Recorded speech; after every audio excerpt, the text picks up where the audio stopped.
आतंकी मसूद अजहर का एक ऑडियो क्लिप सामने आया है जिसमें वो जम्मू कश्मीर की जेल से भागने की नाकाम कोशिश को याद करते हुए रोता सुनाई दे रहा है। इस पर जम्मू कश्मीर के पूर्व पुलिस प्रमुख एसपी वेद ने कहा कि मसूद को रोते सुनकर अच्छा लगा। ये ऑडियो दिखाता है कि भारतीय जेलों में आतंकियों को पूरे डर का सामना करना पड़ता है। ऑस्ट्रेलिया के मॉन्डी बीच पर हमले के दौरान आतंकी से राइफल छीनने वाले हीरो अहमद अल अहमद को लेकर कुछ गलत जानकारियां फैल गई हैं। शुरुआती खबरों में कहा गया था कि वो एक फल विक्रेता है, जबकि असल में वो एक तंबाकू और स्पेशलिटी स्टोर के मालिक हैं, जिसे वो 2021 से चला रहे हैं। फिलहाल उनका अस्पताल में इलाज चल रहा है।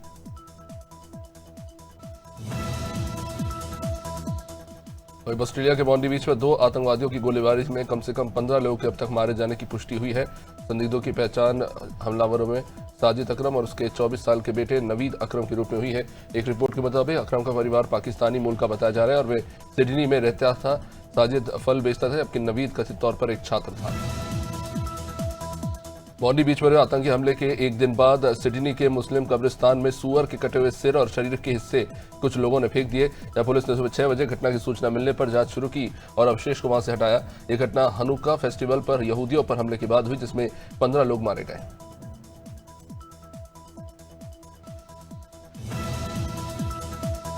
यहूदी अरबपति बिल एक्मन ने ऑस्ट्रेलिया के मॉन्डी बीच आतंकवादी हमले में हमलावर को निहत्था करने वाले अहमद अल अहमद के लिए शुरू किए गए गोफंडमी अभियान में करीब 60 लाख दान किए। वहीं रॉयटर्स की रिपोर्ट के मुताबिक इस अभियान ने कुछ ही घंटों में 1.2 करोड़ जुटाए। गौरतलब है कि अहमद को 2 गोलियां लगी थी।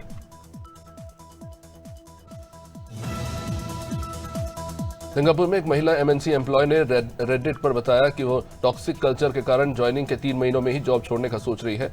महिला सहकर्मी सीमाओं का सम्मान नहीं करते। उन्होंने कहा कि और जल्दी रिप्लाई न करने पर बार बार कॉल करते हैं। इस पर एक यूजर ने भी कहा कि कल्चर समझने के लिए 3 महीने कम समय।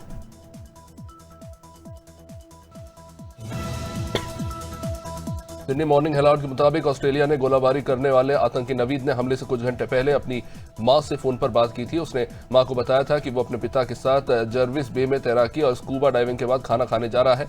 मां ने बेटे की आतंकी गतिविधि पर हैरानी जताई है।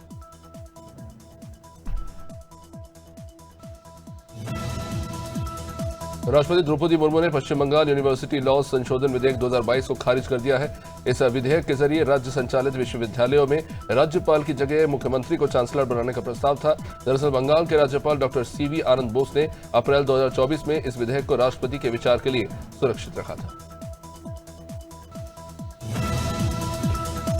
पंजाब के मोहाली में कबड्डी खिलाड़ी राणा बालाचोरिया की हत्या की जिम्मेदारी बम्बीहा गैंग ने ली है। इस गैंग ने कथित तौर पर कहा कि ये बालाचोरिया हमारे एंटी और जग्गू खोटी व लॉरेंस का इस्तेमाल करता था। इसने सद्दू मूसेवाला के हत्यारे को पनाह दी। आज राणा बालाचोरिया को मारकर हमने अपने भाई सिद्धू मूसेवाला की हत्या का बदला लिया है। हमें कबड्डी से कोई एलर्जी नहीं।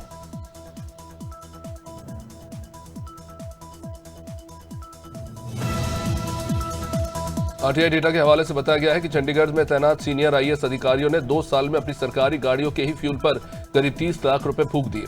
रिपोर्ट्स के मुताबिक अधिकांश महीनों में सबसे अधिक फ्यूल बिल तत्कालीन फाइनेंस सेक्रेटरी को आवंटित वाहन का रहा है। यह आंकड़ा 2022-23 और 23-24 के हैं।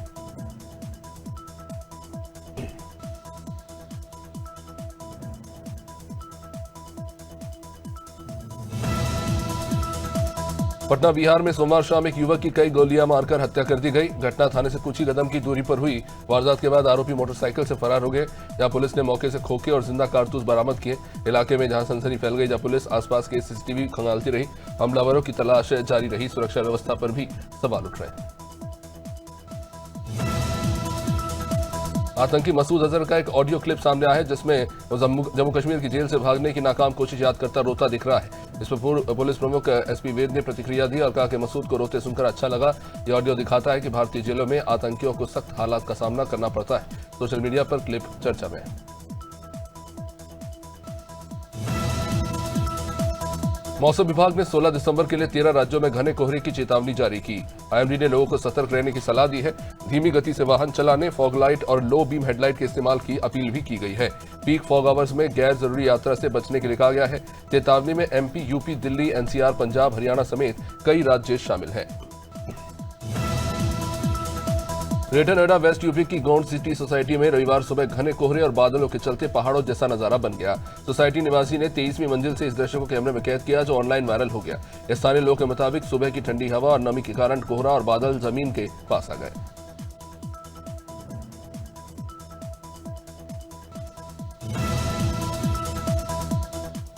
फुटबॉल स्टार लियोनेल मेसी के दिल्ली के कार्यक्रम में उस वक्त हंगामा हो गया जब मुख्यमंत्री रेखा गुप्ता मंच पर पहुंची। अरुण जेटली स्टेडियम में मौजूदा दर्शकों ने बढ़ते प्रदूषण को लेकर नाराजगी जताते हुए AQI और रेखा गुप्ता हाय हाय के नारे लगाने शुरू कर दिए। वहीं आप नेता सौरभ भारद्वाज ने घटना का वीडियो खुद शेयर करते हुए इसे अंतर्राष्ट्रीय बेइज्जती बताया। रिपोर्ट्स के मुताबिक मनरेगा खत्म कर विकसित भारत गारंटी फॉर रोजगार एंड आजीविका मिशन यानी कि VBG राम जी लाया जाएगा। इसके तहत लोगों को 100 की जगह 125 दिन के काम की गारंटी दी जाएगी। हर सप्ताह पेमेंट होगा और कृषि कार्य के पीक सीजन में काम नहीं कराए जाएंगे। इससे राज्यों को भी खर्चे में हिस्सा देना होगा। दिल्ली में वायु प्रदूषण की वजह से नर्सरी से 5वीं तक के स्कूलों में अगली सूचना तक फिजिकल क्लास बंद करने का आदेश जारी कर दिया गया। दिल्ली शिक्षा निदेशालय द्वारा जारी यह आदेश दिल्ली के सभी सरकारी, गैर सरकारी, मान्यता प्राप्त निजी स्कूलों पर लागू रहेगा। वहीं इस दौरान कक्षाएं पूरी तरह से ऑनलाइन मोड पर संचालित होती रहेंगी।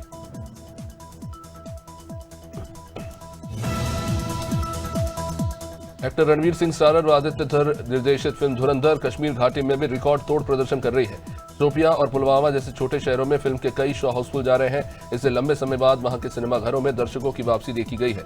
कश्मीर के सिंगल स्क्रीन सिनेमाघरों में भी भारी भीड़ उमड़ रही है दर्शकों की।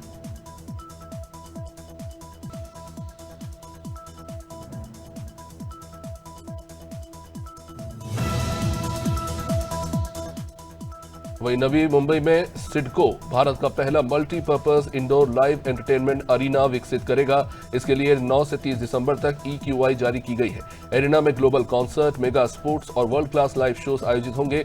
इसमें विभिन्न कंपनियां डिजाइन, निर्माण, संचालन और प्रबंधन के लिए बोली लगा सकती है। ये परियोजना इवेंट इंफ्रास्ट्रक्चर, पर्यटन और रोजगार को नई गति देगा।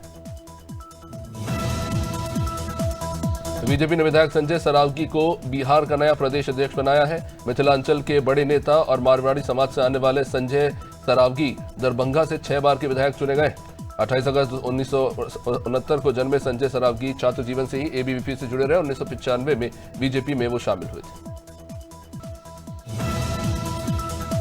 दिल्ली में बढ़ते वायु प्रदूषण के कारण जहरीली होती हवा के बीच मुख्य न्यायाधीश सूर्यकांत ने कहा कि प्रदूषण पैदा करने वाली गतिविधियों के लिए अक्सर संपन्न लोग जिम्मेदार होते हैं और परिणाम स्वरूप गरीब इसकी मार झेलते हैं। CGI ने कहा कि कोर्ट स्थिति को लेकर पूरी तरह अवगत है और केवल प्रभावी व संभव आदेश जारी करेंगे। दिल्ली की ग्रैब 4 लागू होने पर सिंगापुर उच्चायुक्त ने अपने नागरिकों को घर के अंदर रहने की और मास्क पहनने और कम विजिबिलिटी से फ्लाइट्स प्रभावित होने पर फ्लाइट अपडेट चेक करते रहने की सलाह दी है। इस पर आम आदमी पार्टी नेता सौरभ भारद्वाज ने दिल्ली की मुख्यमंत्री रेखा गुप्ता पर निशाना साधते हुए कहा कि चाची ने भारत की अंतर्राष्ट्रीय बेइज्जती करा दी। केंद्र सरकार की मनरेगा को खत्म करने की रिपोर्ट पर कांग्रेस अध्यक्ष मल्लिकार्जुन खड़गे ने प्रतिक्रिया दी। उन्होंने कहा कि नाम बदलने की बात नहीं, ये मनरेगा को खत्म करने की साजिश हो रही है। उन्होंने कहा कि संघ के 100 साल पर गांधी का नाम मिटाना दिखाता है। जो मोदी जी विदेशी धरती पर बापू को फूल चढ़ाते हैं वो खोखले और दिखावटी है। बिहार के मुख्यमंत्री नीतीश कुमार का एक वीडियो ऑनलाइन वायरल हुआ जिसमें वो नियुक्ति पत्र वितरण कार्यक्रम के दौरान एक मुस्लिम महिला डॉक्टर का हिजाब ही खींच देते हैं। अब RJD ने सोशल मीडिया एक्स पर यह वीडियो शेयर करते हुए कहा कि CM नीतीश की मानसिक स्थिति दयनीय हो चुकी है। वहीं कांग्रेस ने भी इस घटना को बेहद शर्मनाक बताया।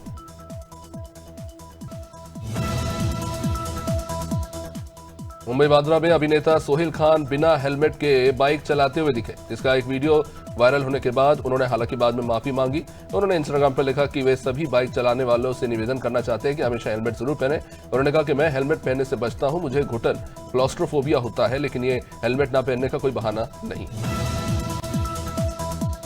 रात से शुरू हुआ कोहरा दिन में भी छाया रहा। ठंड से छुटती स्कूली बच्चों को विद्यालय जाने में परेशानी साफ दिख रही है। कोहरे में वाहनों की रफ्तार भी काफी धीमी हो गई है। दिन में भी लाइट जलाकर लोग सफर करते नजर आ रहे हैं। वहीं फसल की बात की जाए तो गेहूं की फसल को फायदा होने की किसान उम्मीद जता रहे हैं।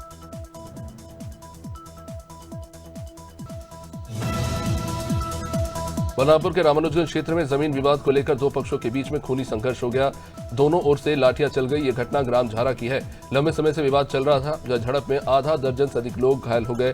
घायलों को अंबिकापुर मेडिकल कॉलेज अस्पताल में भर्ती कराया गया।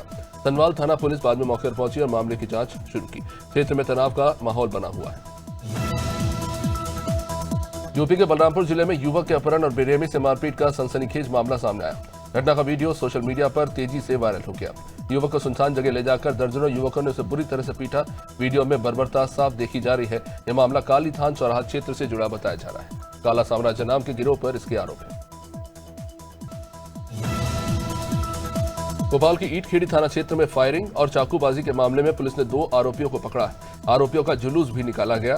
7 लोगों पर एफआईआर दर्ज की गई है। परिवार के साथ लौट रहे व्यक्ति पर अचानक से फायरिंग की गई। गिरफ्तार आरोपियों में शाबेज और फरदीन भी शामिल है। दोनों से पीआर पर पूछताछ की जा रही है। अन्य आरोपियों की भी तलाश जारी है। यह घटना 12 दिसंबर की बताई जा रही है।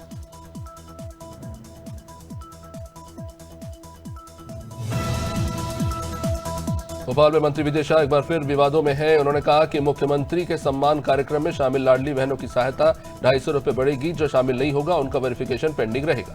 अब बयान के बाद सियासत तेज हो गई है। महिला कांग्रेस ने विरोध जताया। मंत्री पद से इस्तीफे की मांग की। जिला अध्यक्ष संतोष कसाना ने पुतला ही जला दिया। मुख्यमंत्री से तुरंत इस पर कार्रवाई की मांग की गई है।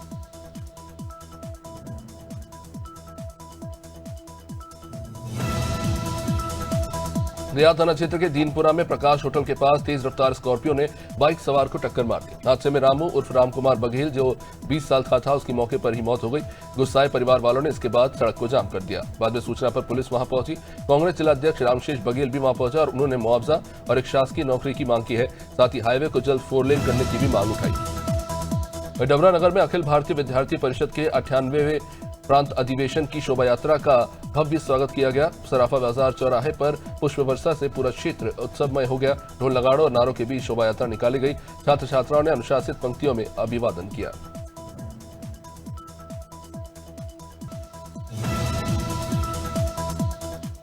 पन्ना जिले में ने देवेंद्रनगर और सलेहा क्षेत्र से हुई मोटरसाइकिल चोरी की घटना का खुलासा किया, जहां 2 शातिर आरोपी गिरफ्तार किए गए। इन आरोपियों से 2 मोटरसाइकिल और कैश बरामद किया गया।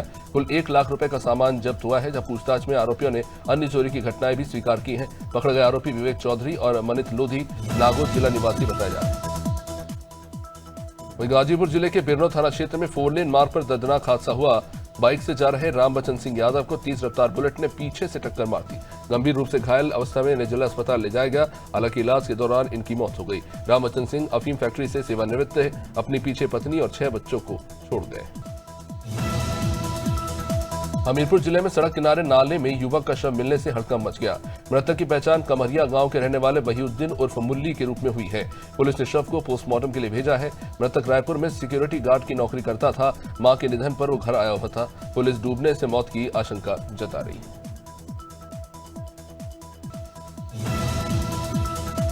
हमीरपुर के सुमेरपुर थाना क्षेत्र में बाग गांव में पति ने पत्नी की गला दबाकर हत्या कर दी। सूना घर पाकर आरोपी ने वारदात को अंजाम दिया। परिवार वालों के खेत से लौटने पर घटना का खुलासा हुआ। बाद में सूचना पर पुलिस वहां पहुंची और भागते आरोपी पति को हिरासत में ले लिया। महिला को अस्पताल ले जाया गया, जहां डॉक्टरों ने मृत घोषित कर दिया। मृतका 3 साल से अपने मायके में रह रही थी। दोनों के बीच विवाद का मामला न्यायालय में चल रहा था। कानपुर सेंट्रल रेलवे स्टेशन पर जीआरपी ने चोरी और छिनैती के खिलाफ बड़ी कार्रवाई की।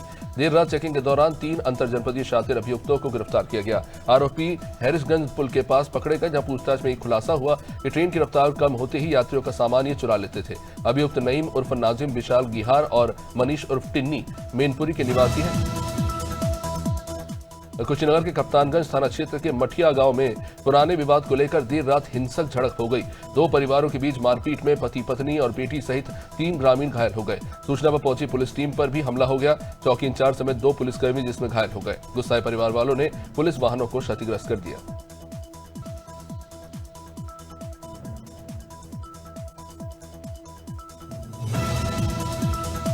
लखीमपुर खीरी के जिला पंचायत इंटर कॉलेज में प्रिंसिपल संजय वर्मा के ट्रांसफर की खबर से हंगामा मच गया। नाराज छात्र छात्राओं ने सड़क पर बैठकर प्रदर्शन शुरू कर दिया।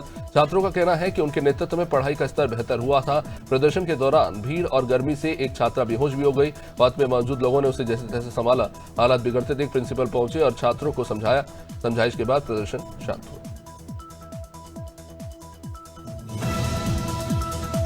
लखीमपुर खीरी में खेल प्रेमियों के लिए बड़ी खबरें सामने आई हैं। लखीमपुर खेल महोत्सव सीजन 2 का भव्य शुभारंभ हुआ। विलोबी हाल में आयोजित इस समारोह में सदर विधायक योगेश वर्मा ने पहली गेंद खेलकर उद्घाटन किया। खिलाड़ियों में इस बीच खासा उत्साह देखने को मिला। विधायक ने कहा कि महोत्सव का उद्देश्य युवाओं को खेलों के प्रति प्रेरित करना है। थाना रिफाइनरी क्षेत्र के राधा टाउनशिप में मामूली विवाद के बाद 62 साल के योगेंद्र सिंह की गोली मार दी गई, जिनकी इलाज के दौरान मौत हो गई। पुलिस आरोपी की तलाश में फिलहाल जुटी हुई थी, जहां चेकिंग के दौरान नेशनल हाईवे नंबर 19 पर संदिग्ध कार को रोकने का प्रयास किया। आरोपी ने पुलिस पर ही फायरिंग की। जवाबी कार्रवाई में विष्णु निवासी राधा टाउन घायल अवस्था में गिरफ्तार हो गया। रायगढ़ जिले के संबलपुरी नाला क्षेत्र में करंट से 2 लोगों की मौत के मामले में चक्रधर नगर पुलिस ने बड़ा खुलासा किया है। एक नाबालिग समेत 5 आरोपी गिरफ्तार किए गए। अब जांच में यह सामने आया है कि जंगली सुअर के शिकार के लिए अवैध बिजली की हुकिंग की गई थी और उसी करंट से दोनों की मौत हो गई। आरोपियों ने घटना छिपाने का प्रयास किया था। जब 12 दिसंबर को गुमशुदगी दर्ज की गई थी, बाद में नदी किनारे शव मिला। जनपद रामपुर में मुख्यमंत्री डैशबोर्ड रैंकिंग में बड़ी उपलब्धि हासिल की है।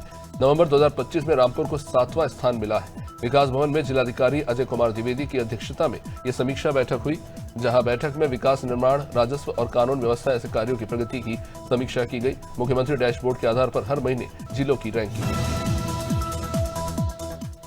रायबरेली के मिल एरिया थाना क्षेत्र के त्रिपुला चौराहे पर अनियंत्रित ट्रक ने कई वाहनों को रौंद दिया। ट्रक सड़क किनारे दुकानों से जा टकराया। हादसे में 2 राहगीर घायल हो गए। पुलिस ने ट्रक चालक को हिरासत में ले लिया। जहां बताया जा रहा है कि चालक नशे में था और गनीमत रही कि कोई जनहानि नहीं हुई। घटना की तस्वीरें बेहद डरावनी है। पुलिस फिलहाल मामले की जांच कर रही है। रायबरेली के थाना डी क्षेत्र में हाफिज मुर्तजा की गोली मारकर हत्या के मामले में पुलिस ने 2 आरोपियों को गिरफ्तार किया है। आरोपी रफीक और अब्दुल जब्बार, जो कि नसीराबाद के रहने वाले बताए जा रहे हैं। पुलिस लगातार दबिश दे रही थी। जहां मुखबिर की सूचना पर गिरफ्तारी हुई। पूछताछ में हत्या से जुड़े अहम तथ्य सामने आए हैं। दोनों को न्यायालय में पेश कर जेल भेज दिया गया। वरिष्ठ पुलिस अधीक्षक के निर्देशन में कोतवाली देहात पुलिस ने मुठभेड़ के बाद गौकशी के मुकदमे में वांटेड हिस्ट्री शीटर शोएब को गिरफ्तार किया। जवाबी फायरिंग में उसके पैर में गोली लगी। जहां कॉम्बिंग के दौरान साथी परवेज उर्फ भूरा भी पकड़ा गया।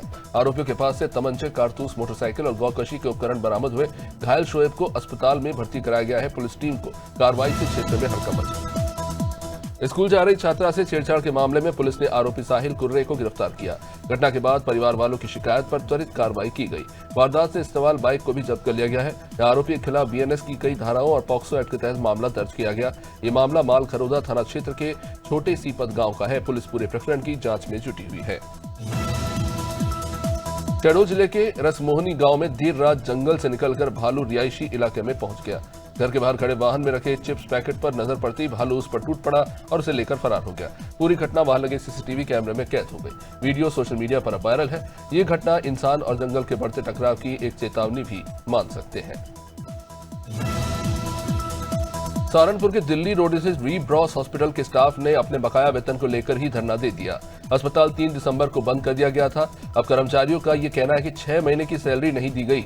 15 दिसंबर को दिए गए चेक भी बाउंस हो गए। स्टाफ को कहना है कि संचालक फोन उठा नहीं रहा और धमकियां दे रहा है। मजबूरी में कर्मचारियों को सड़क पर उतरना पड़ा है।